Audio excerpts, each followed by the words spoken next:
क्या सुभाष हुए थे सुभाष चंद्र बोस? यह सवाल एक बच्चे ने अपने क्लास टीचर से पूछा। टीचर हक्का बक्का हो गया, क्या पूछ रहे हो? तब तो तुम ये भी पूछोगे कि क्या राम हुए थे, क्या कृष्ण हुए थे, क्या महाराणा प्रताप हुए थे? भाई हुए थे। बच्चे ने पूछा क्या प्रमाण है? कि प्रमाण जो साक्ष्य है वही बताते हैं कि राम हुए थे, कृष्ण हुए थे, राणा प्रताप हुए थे, लक्ष्मीबाई हुई थी और नेताजी सुभाष चंद्र बोस हुए थे। अरे भाई, सुभाष चंद्र बोस जी का जन्म 23 जनवरी 1897 को कटक में हुआ था और उनके पिता का नाम जानकी नाथ बोस था। वो वकील थे और माता एक घर की महिला थी। कटक में ही उन्होंने पढ़ाई लिखाई की, बहुत तेज थे और 10वीं में उन्होंने द्वितीय स्थान भी प्राप्त किया था। बीए में प्रथम स्थान कलकत्ता विश्वविद्यालय में पाया था। आईसीएस की उच्च शिक्षा प्राप्त करने के बाद विदेश भी गए, वहाँ पर सफलता ने उनके कदम चूमे।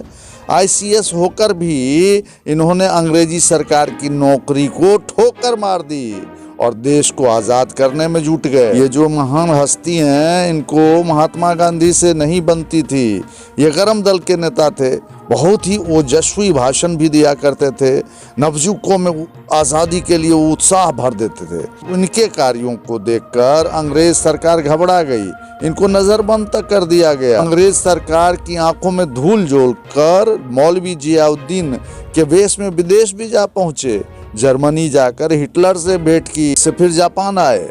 अपने देश को आज़ाद कराने के लिए आज़ाद हिंद फौज भी बनाया।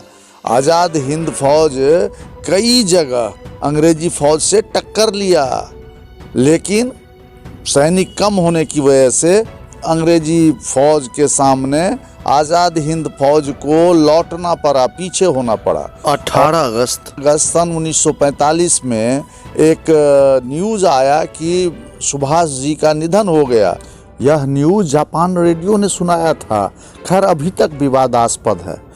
सर यही तो कह रहा हूँ कि ऐसे महापुरुष हमारे यहाँ हुए थे? बच्चे ने पूछा। हाँ भाई, बिल्कुल हुए थे। भारत की मिट्टी ऐसी ही है, जब जैसी ज़रूरत पड़ती है उस तरह का फसल उगा लेती है। जय हिंद, जय भारत। और हाँ, आज सुभाष जी का जन्मदिन है, तो जन्मदिन की बधाइयाँ हम लोग सब मिल के देते हैं। बहुत बहुत शुभकामनाएं, सदा अमर रहें। जय हिंद, जय भारत।